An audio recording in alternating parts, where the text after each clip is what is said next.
Hello everyone, welcome to EduTap and also welcome to Government Scheme session. The scheme that we are covering today, it is Agnipath Scheme and has been asked by one of you guys to make me ask me to make a video on. So we are going to cover this scheme today and we are going to understand the current development, why was it in news, and all the important dimensions that can be asked in examination. But before starting the session, here's an announcement for all the aspirants who are preparing for central regulatory bodies. We have come up with one-stop solution guide to all your queries regarding the examination, regarding the role that you will play once you join the organization, and what are the different steps that you need to remember if you want to appear for the examination. So in these guidebooks, first of all you'll understand about organization, then your role, then what is the pattern of the examination.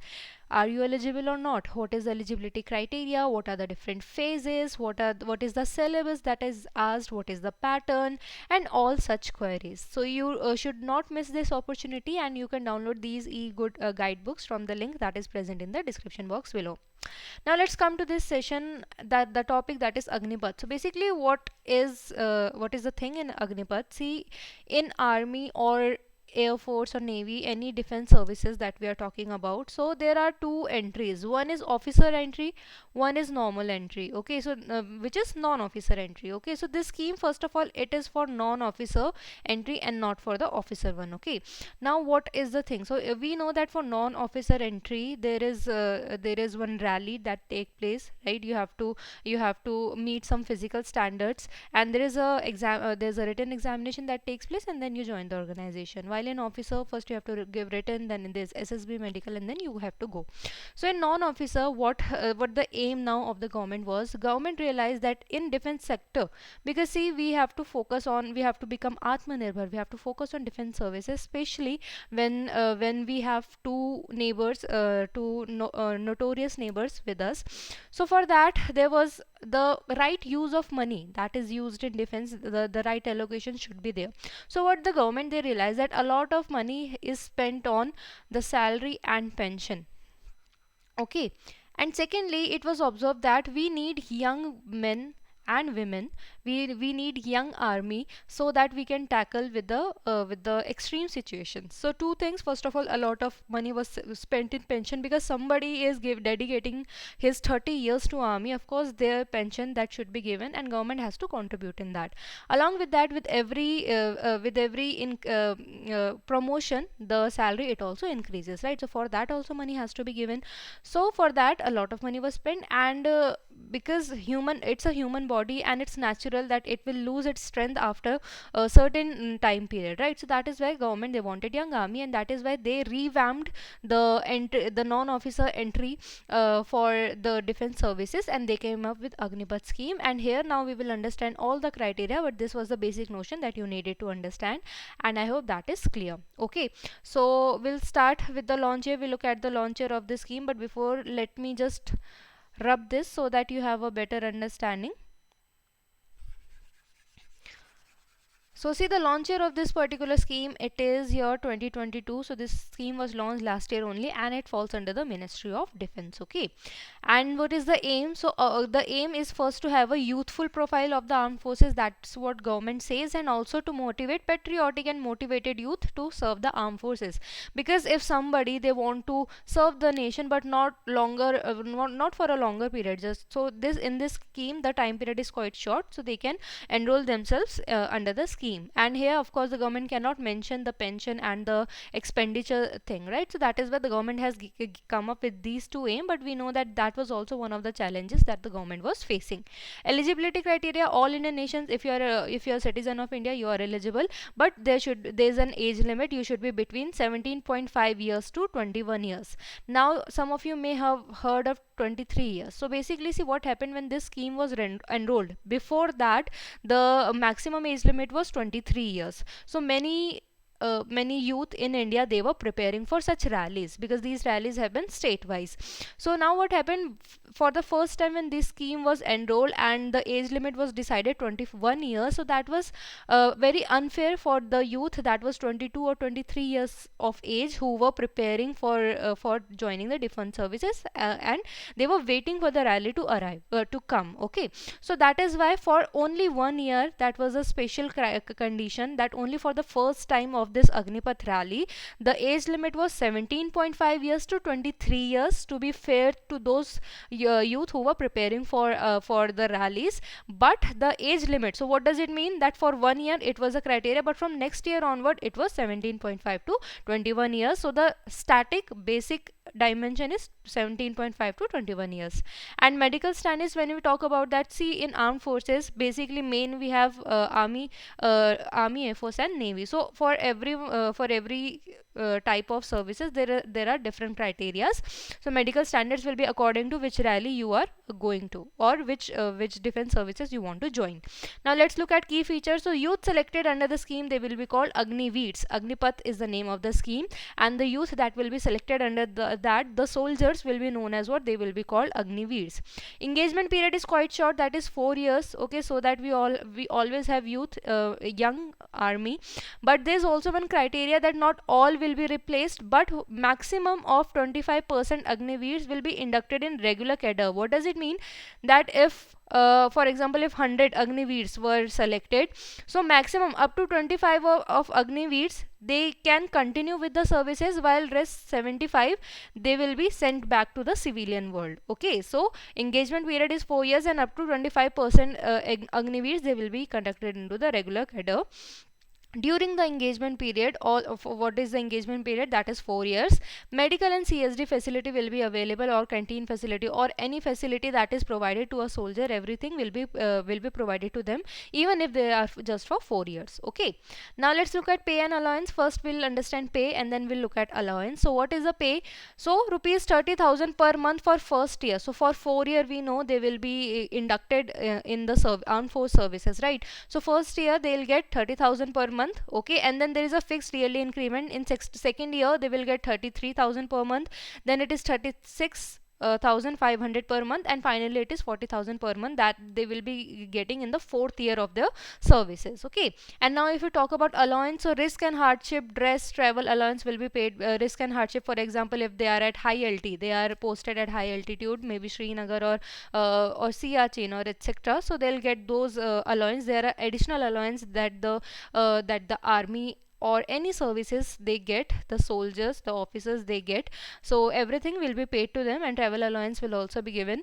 30% of the monthly pay, so we have understood for every year there is a fixed salary that has been assigned, right? But 30% of this monthly pay will be deducted towards a contribution to Agniveer corpus, because see, at the end of these 4 years, the Agniveers, they will get some amount. Okay, some payback amount, the term which is what we'll understand in the next line. But here you have to understand that 30% of the monthly income that the Agniveer will get, it will be deducted, and it will be contributed to Agniveer corpus, plus equal contribution by central government. Whatever 30% has been deducted, same contribution will be done by central government, and after 4 years it will be provided back as what? It will be provided back as Seva Nidhi package of 11.7 lakh, which will be tax free. Okay, so there shall be no tax that will be deducted on this 11.7 lakh. Okay, by now what we have understand, all the allowances will be given even in the 4 years. Okay, whatever facilities are there, there is a fixed income for every year which we have looked at, but of every month 30% will be deducted, and it will be contributed to what? To the Agniveer corpus.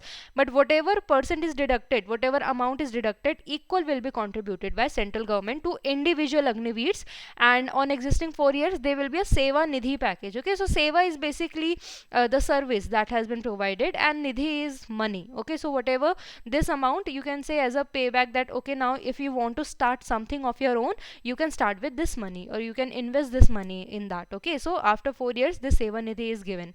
Now if we talk, let's talk about compensation. So compensation is what? For example, if if during these 4 years the Agniveer they become martyr or they attain this martyrdom, so for that there should be some compensation, or there is some disability that have occurred during this phase, so for that we have some compensation, the government will give some compensation.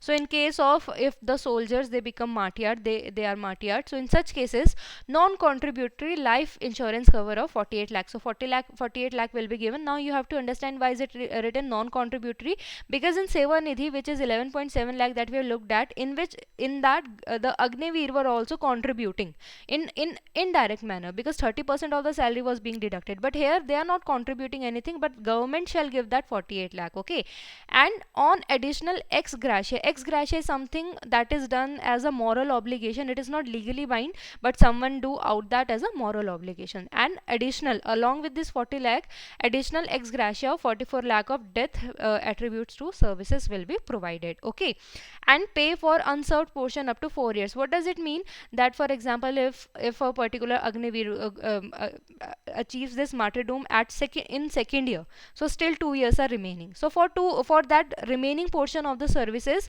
whatever be the Seva Nidhi component, that will also be provided, the whatever be there, it will be provided by the government to the Agniveer's family. Okay, and in case of disability compensation, in such cases where the person has disability or they get some disability, so according to how much percentage of disability that they have attained, so they'll get the amount.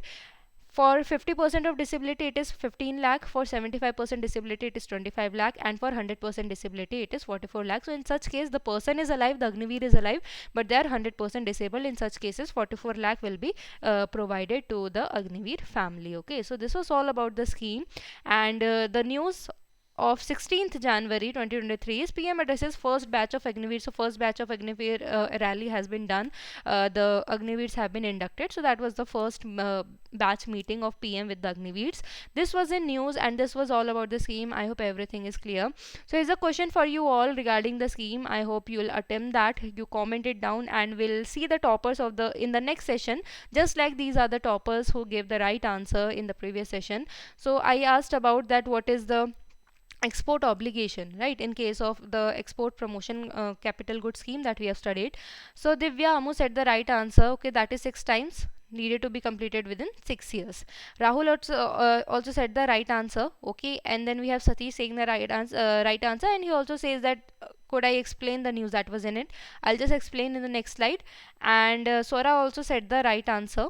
Okay, and this was what Satish has been asking. See what happened. We understand that whenever the exporter or the manufacturer has taken incentives from that date till within 6 years he has to make 6 times the export, right? But what happened in between, COVID happened, right? So in such cases there were some losses that were bared by everyone including the manufacturer. So for them what the government has said, so they identified 3 sectors: hotel, healthcare and educational sector. For them they have said that if you fall between this time range, that is your February 1 2022 31st March 2022, what does it mean? For example, I have taken the benefits which is provided by the scheme on March 2019. Okay, so by then 6 years will be how much? We have from 19, we have 20, 21, 22, 23, 24, 25. So till 2025 I have to make 6 times of export. But between what I took that loan, that incentive in 19, and in 2020 COVID happened. And for a major portion for 2 years there were a lot of loss that was bared by especially the some particular sectors. Okay, so what the government said? Government said that if you fall under hotel, healthcare and educational sector, so whatever be the time duration, the number of days of export that had to be counted. So if they fall under the period of February 1 2022 March 31st 2022, so that particular days will be extended. So okay, so what does it mean? For example, these are for 2 years, so what does it mean? For we have to pay back till 2025, right? So now they have to pay to 2027. Why? Because they fall the number of days that fall under this period are approximately 2 years, right? This is only for hotel, healthcare and educational sector, and they don't have to pay some they don't have to earn some extra profit. Or for example, we have obligation of 6 times, right? So they just have to export only 6 times only, and their time period has been extended.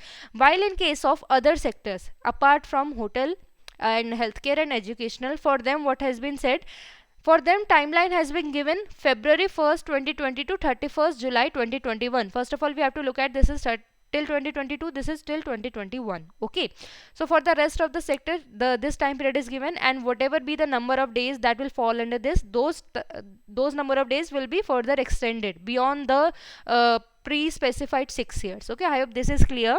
And they have additional obligation of 5%. In case of these three sector we have looked at, they did not have had any additional obligation, but apart from these sectors, the number of days are also less, the time duration that has been assigned, right? And also they would have to provide 5% of additional export which they had to earlier. Okay, I hope this is clear. And these are rest of the toppers, and Jaipur said the right answer. And he also told about the rest also, whatever be the criteria that we have seen. So very good. Then we have Vignesh said the right answer, we have Shashwat saying the right answer, Rishabh saying the right answer. So that is all in this video. I hope you liked it. If you liked it, you can subscribe to our YouTube channel, and you can find the videos, the PT and PDFs of this lecture on our Telegram channel. So if you want me to cover any scheme, you can always suggest, and if you have any questions, you can write it down. I'll definitely answer them. So that is all in this video. We'll meet again with another session. Until then, all the very best for examination, and thank you.